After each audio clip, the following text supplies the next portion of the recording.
And a very warm welcome to One on One. It's showtime right about now. My name is Eugene Anangwe, and of course, what we do right here on this particular show is get to let you understand more about the different personalities that we bring on this particular show.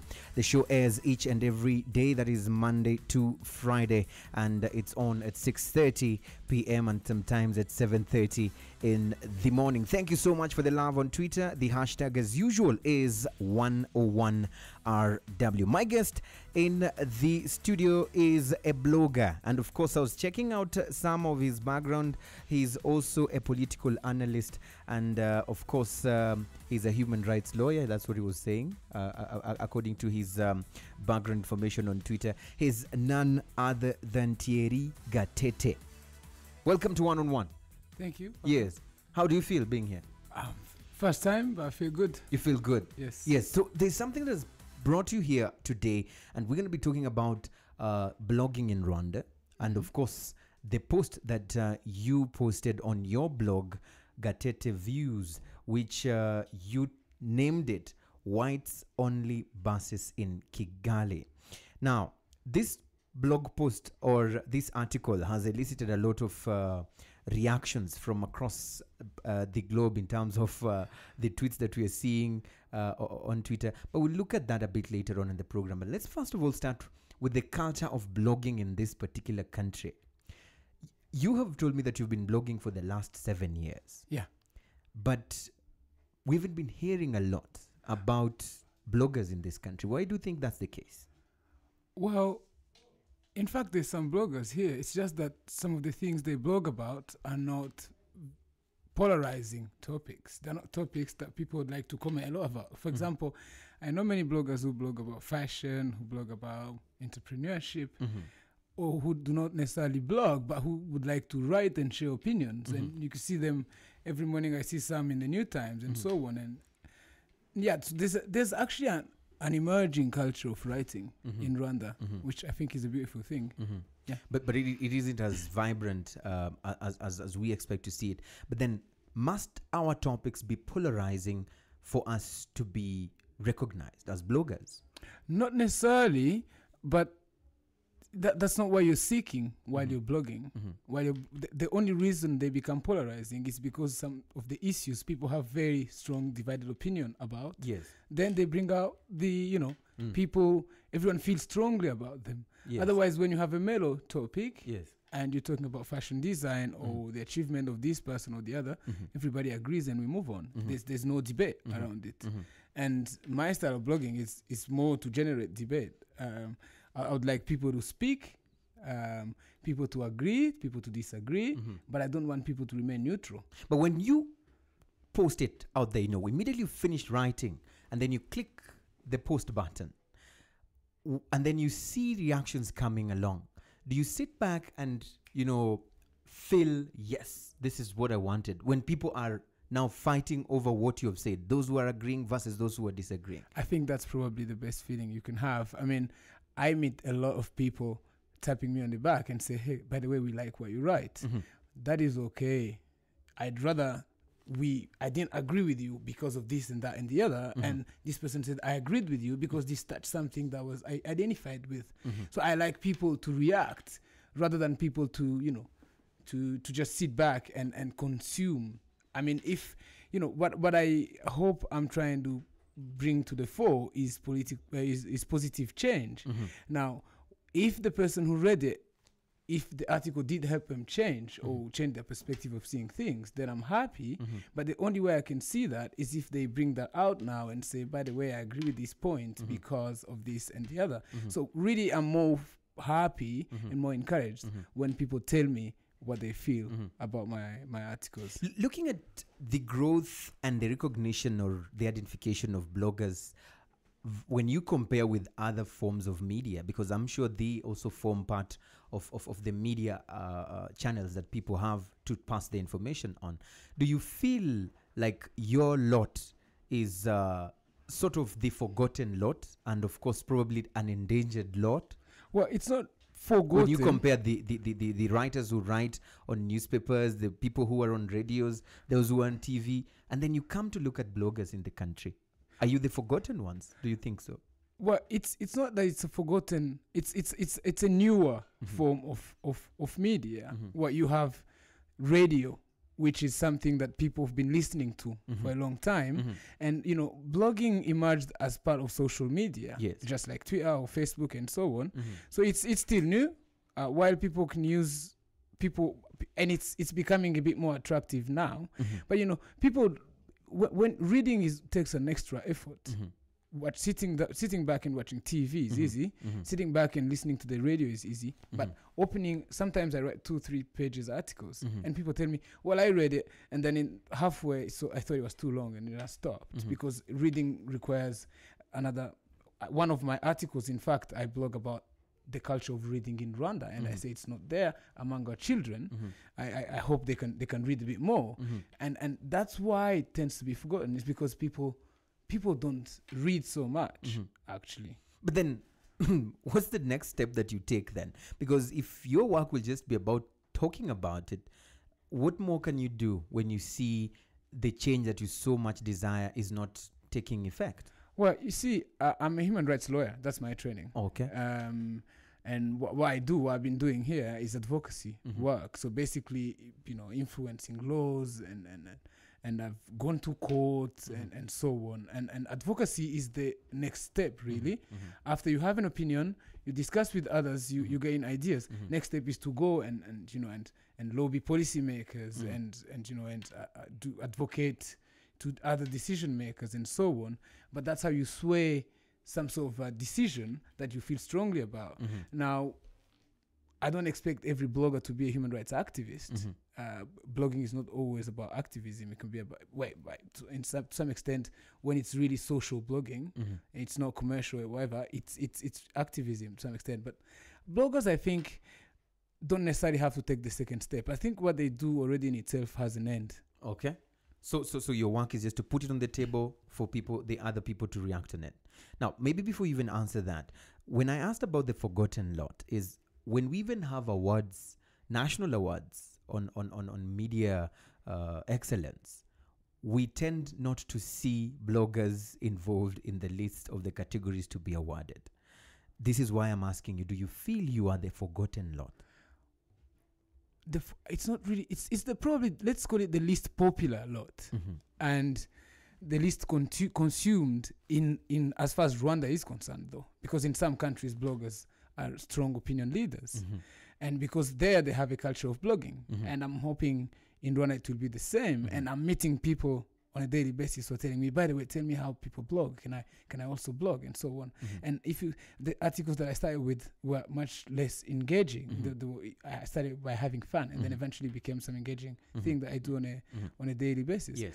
So it's the reason it's forgotten is it's the demand that informs how much importance is given to an activity. So I don't think there's so many consumers of blogging, and for example in Rwanda I blog in French and English, so the consumers of this are the Rwandan elite and people who read, and that's not a lot of people. That's why when you award and you do your awards in the stadium or whatever, some people will just wonder what is blogging, why is this person being awarded. Yeah. Maybe before we move on to this explosive post that you posted over there, let me ask you a personal question. As we've been talking, I've been feeling a kind of an accent. Is this an accent or this is how you talk? This is how I talk. This is how you talk. Yeah. No, not an accent. A British. I suppose accent. it's a Kinyarwanda accent. It's a Kinyarwanda accent. Rwanda.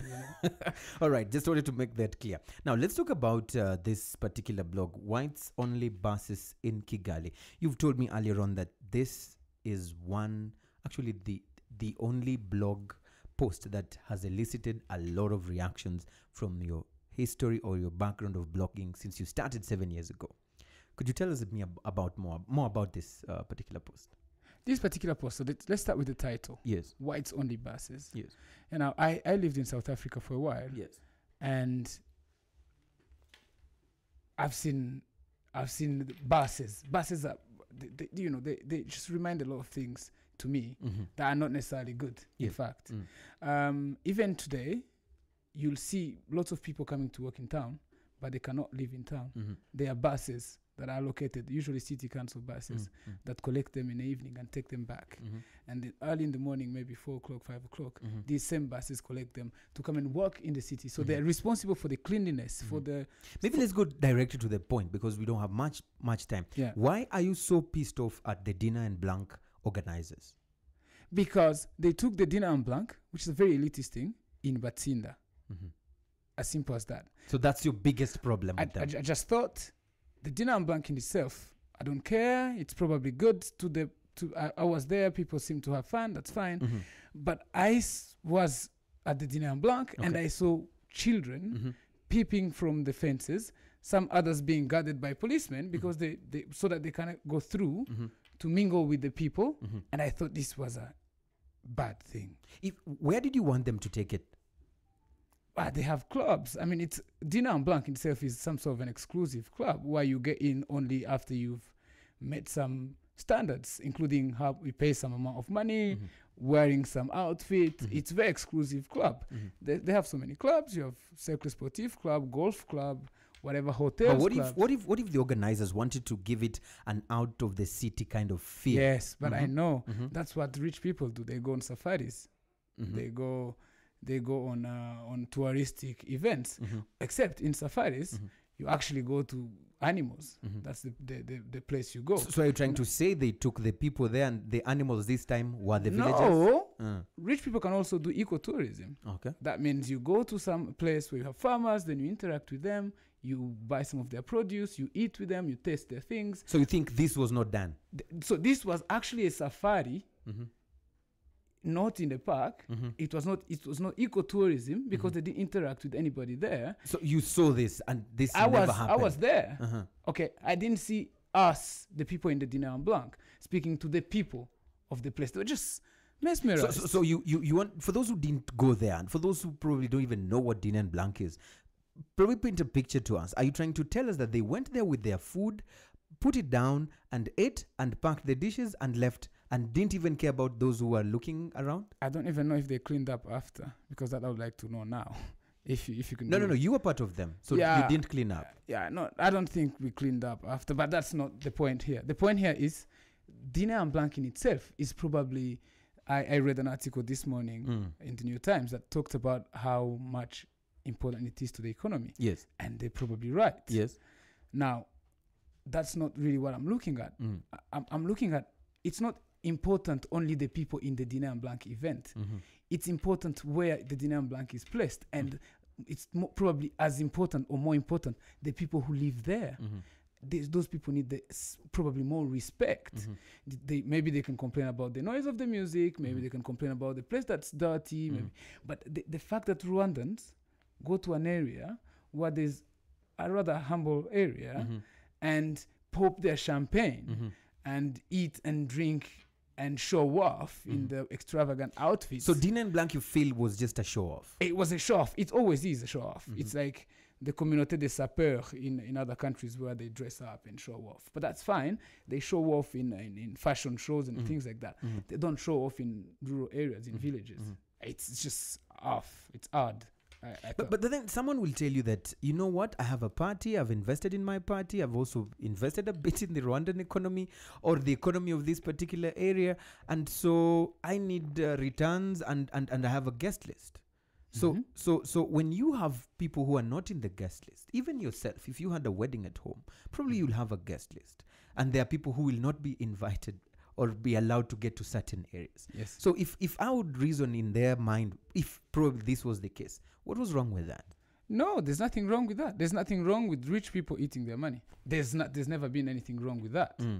What is wrong with that is rich people laughing in the faces of poor people. That's what's Is this wrong. what they did? This is what was happening. I saw barbed wired fences and people outside those barbed wire fences peeping or glaring, watching other people having a blast inside some sort of a cocoon. So what did you do yourself? Individually feeling this conviction, you being part of this party that you call for the elites going to show off. What did you do in your personal self when you saw this?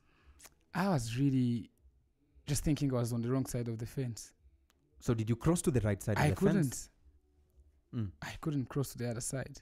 And I not because I was enjoying myself in there, because I wasn't, but because that was part of the deal to come in the event. And actually I was invited by some friends.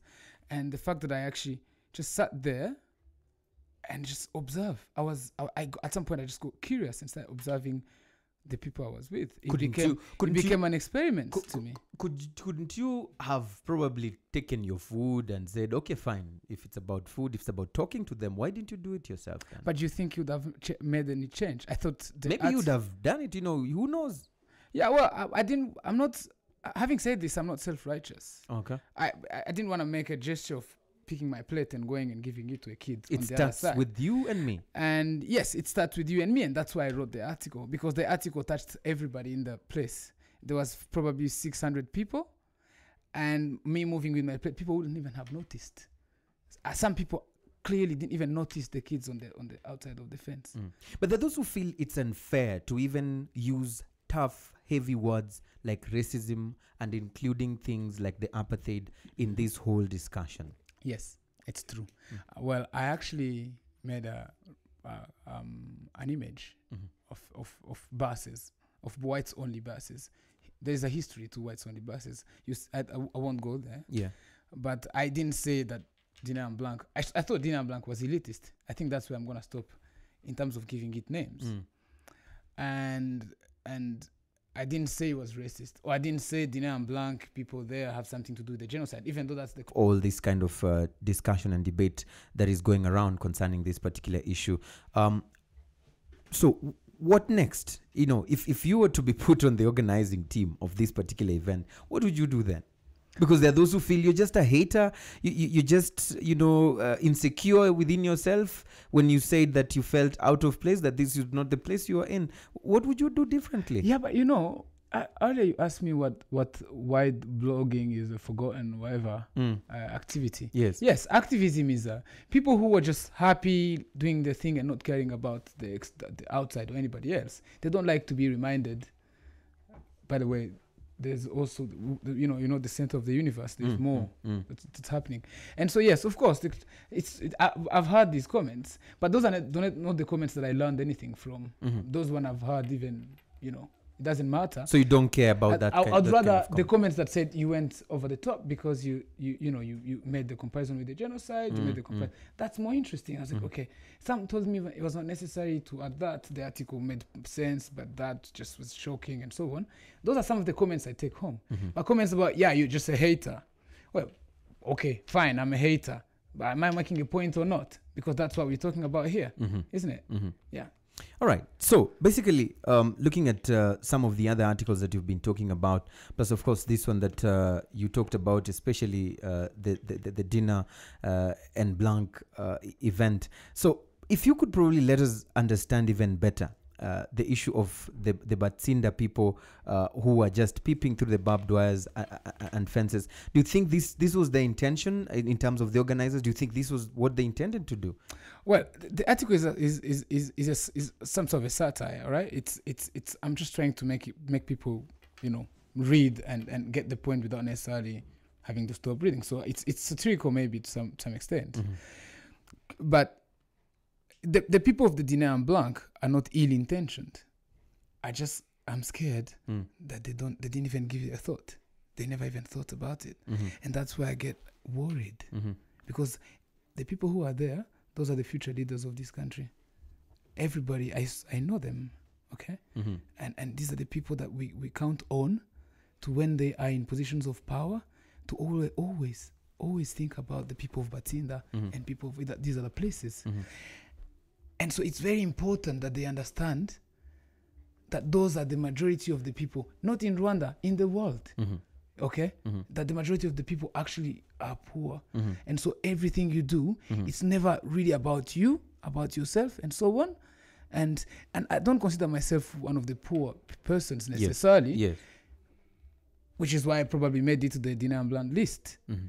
But the thing is, people, I just wanted these people to tell them, hang on, yes, you're free, you've worked hard, you've earned your Dina and Blanc. In fact, I'm not questioning that. I'm just saying, other people also are there. So while you enjoying yourselves, just take a minute and reflect on who else this might affect and how it's affecting them. Yes. So probably at the end of the day, when you look at the reactions and also when you compare what you intended to achieve from this particular article, what are some of the takeaways that you take out there and say, I regret having done this and I feel proud of having done this? I don't regret so much. I'm actually a bit angry that the people of Diner and Blanc have continued consistently to defend their choice. They think it's okay, actually. They earn the right to go to Batinda and do a Diner and Blanc. And that is really weird. I thought they didn't know. I thought it was an honest mistake. I'm thinking, now they've... Excuse me. Yes. They're defending that. Well, and another thing that I'm happy about is the fact that this generated so much debate. Some people that have not been into the debates on my blogs have joined in, and I thought in the future I would like to see so much debate in Rwanda. I think it's a very healthy thing. Yes. that we've had so much debate. So I'm really happy about that. I might have become a bit less popular within the... Do you think you'll make it again to their list next time? I don't think I will subscribe to their list next So it time. is you who will not subscribe? No, I mean, it's not... They have no legal rights to stop anybody from coming. But according to you yourself, you've just put yourself they out can't of it. necessarily stop me or anybody else if you pay the fee. But the thing is, I don't think that's... Yeah. I wanted to see what it's about. I saw, and that's it. I have my dose. Probably as a human rights lawyer, maybe I would love to dig out of you this whole information of whatever you see happening in terms of the subscription fee or the money that you pay versus what comes out of it. Do you feel it's a ripoff? No. Well, it could be more expensive. People had more money, clearly. After they've paid that, they had even more money to spend. These people really could afford it. They had some people went really, they spent more money than that. But I just wore a normal shirt that I had, and some people brought out the A game, like you call it. They just say, and it was beautiful. There are those who feel probably you've kind of toned down after the reactions that have come out from your sharp criticism from the blog post that you had posted and what you're saying today. What's your impression after this? You tell me. What do you think? This is true or not true? No, actually, this is probably the most motivating blog post I've ever posted because this is what bloggers need. Honestly, if you ask any blogger, they will tell you, we want debate when a blog post happens. Well, then you want, not necessarily because you want to just make an outrageous statement. Yes. I've had, if you look at the posts on my article, yes, you have half the people criticizing, half the people supporting, and I'm here with you, but if I go back and check on my Twitter, I'll see the debate still going on. Yes. So it's not me who's generating the debate. I'm here with you, but the debate is going on. Yes. But that's beautiful. That's what I want. So I'm really excited. I'm gonna keep going. Okay. I'm gonna write more and more articles like this. So you're gonna keep going. Yes. This is the message. Yes. To those who are pro and against what you're doing. I'm going. I can't stop. Okay. Nobody's gonna stop him. And that is none other than Mr. Gatete himself, blogger, plus, of course, he says he's a human rights lawyer and also a human rights activist. Yes, it's the same thing. Right here on One on 89.7 Contact FM. Time for us to say bye-bye. At this particular moment, we're hoping that we are also creating that platform for constructive debate in this particular country, Rwanda. So do join me again next time, same place on 89.7 Contact FM. My name is Eugene Anangwe. Goodbye for now.